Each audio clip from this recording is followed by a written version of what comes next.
Hello and welcome to Freed Indeed Live. I'm your host, Kevin J.N. Hughes. I am actually a little bit under the weather, but I just had a counselee cancel on me last minute, and I decided, you know what? I'm just going to do um, a quick episode of Freed Indeed Live. I'll record it. What the heck? I'm in my office anyway. Um, I've already had a little snack to kind of settle my stomach. I've already got my Bible out. I may as well talk a little bit. So, since I don't really want to get into anything too terribly long because I do kind of want to lay down, to be perfectly honest with you guys. I'm really not doing great right at the moment, but um. I don't know if it's the medicine I've been taking for my neck. I don't know if it's because I actually went to the chiropractor earlier and had an adjustment. Which by the way, I'm feeling much better overall, but I don't know if it's just exhaustion. I haven't really slept very well the last couple nights. I really don't know, but I want to do something I can do fast. So let's talk. I'm actually just going to, this is mostly just going to be addressing my fellow Orthodox Christians, but, um, and most especially Orthodox Christians who are interested in apologetics. Um, I know that I don't have a super big platform. I'm not Jay Dyer. So if, if if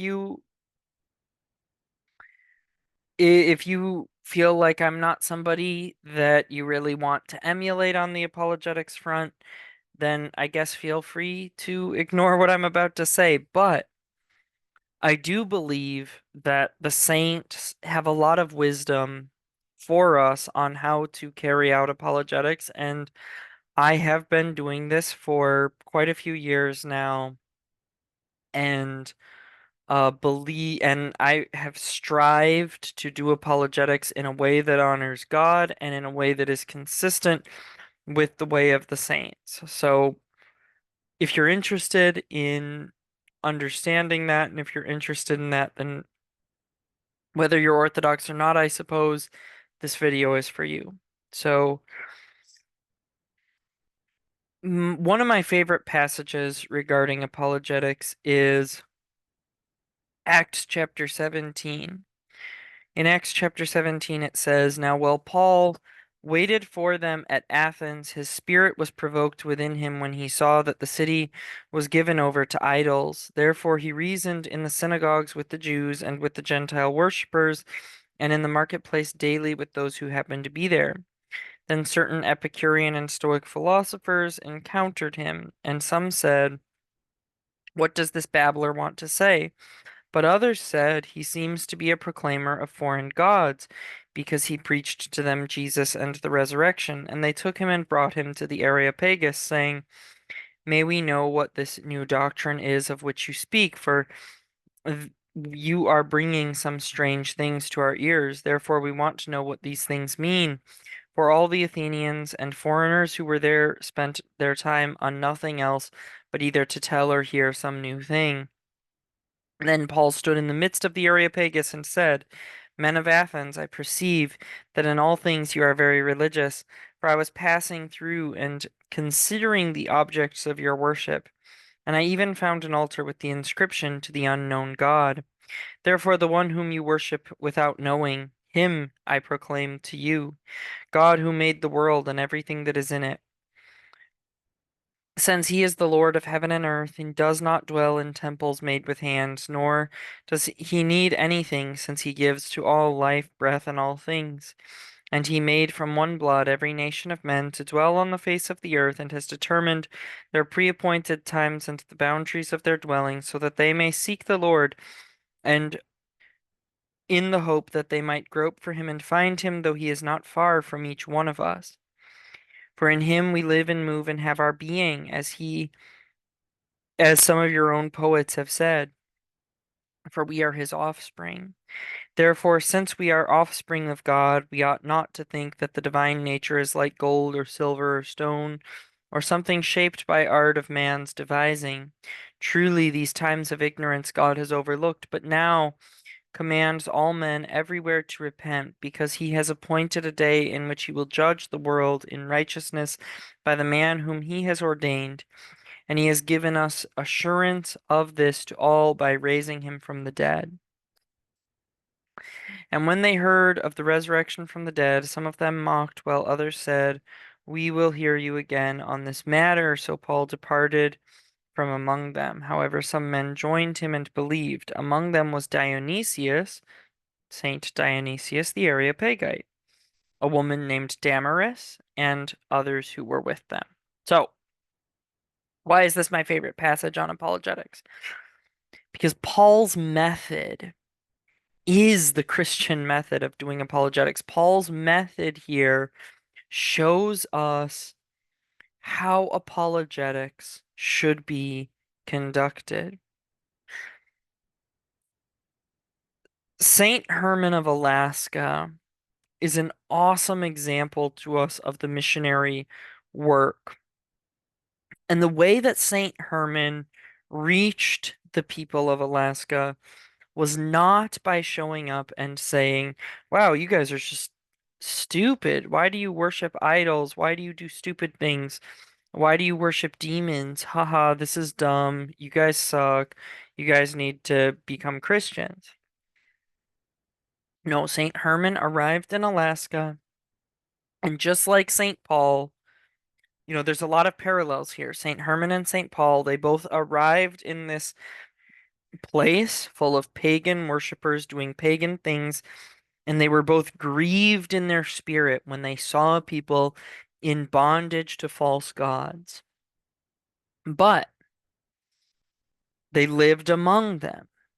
St. Paul reasoned with people in the synagogue and reasoned with people in the marketplace. He lived among the people. He learned about them. St. Herman did this not just for weeks, but he did this for years. He lived among these people. And when you live among people, you begin to see the image of God in them. So in St. Herman's case, he would see, well, let's first in scripture, in St. Paul's case, we see that he says, "I perceive that you're religious in all things." He sees the way in which God has been moving in the lives of these people. Are these people true worshipers of God who are saved? No. They're pagans who are worshiping false gods. They're in bondage to demons. But Paul doesn't focus on that right away. He focuses on, "I noticed that you have this one idol. You guys are really religious and everything, and you even have an idol that's to the unknown God. Well, let me tell you about the God you don't know." And guess what? Once you know about this wonderful God who you admit that you don't know, you're going to want to toss out all of these idols, because that God is awesome. So awesome that he's beyond all idolatry. So awesome that he's beyond temples made by human hands and is greater than those things. That's how awesome this God is. You should come and worship this God. And he gets to the part about the resurrection. And Saint Herman does the same thing in Alaska. He shows up, he lives among the people, reasons with them, but as he lives among them, he begins to see their behavior. He begins to see the good things that they do. And every time he sees these people doing good things for one another, or being good, or in any way just being good people, he commends them, and "Oh, see, this is so awesome. I love that you have this custom. Did you know that you having this custom is just it just testifies to the fact that in deep down inside you, you bear the image of the God who made you, and that God who made you is the God I worship. and he's so much better than the idols that you worship.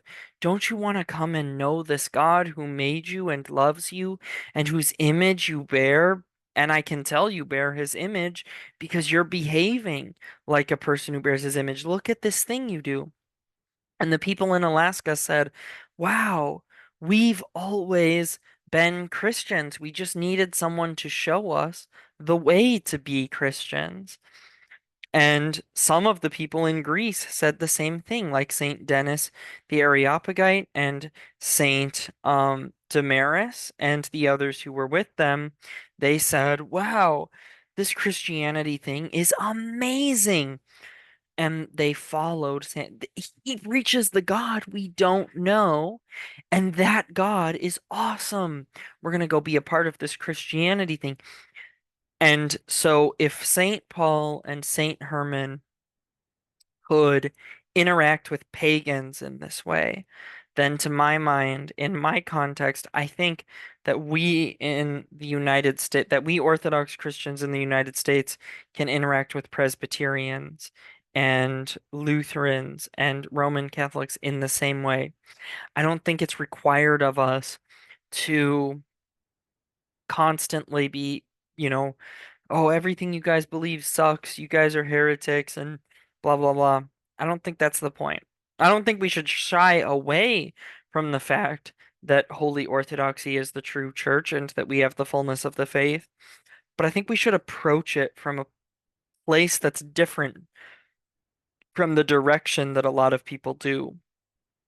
I think the way we should approach our apologetics, and yes, I'm really so for all Christians who are interested in apologetics, I think you can learn a lot from Saint Paul and from Saint Herman about how to reach pagans, about how to reach even atheists, as annoying as they can be. But specifically for my Orthodox brothers and sisters, it grieves my soul when I post something to Facebook about some Protestant book that I've been reading and about how I was so encouraged to see these Orthodox themes in it. And I talk about the good, and I talk up the good things that are in these Protestant books. And very often I also address the fact that, yes, there are some unorthodox things in it that I don't appreciate and that, I correct the error as best I can in that moment.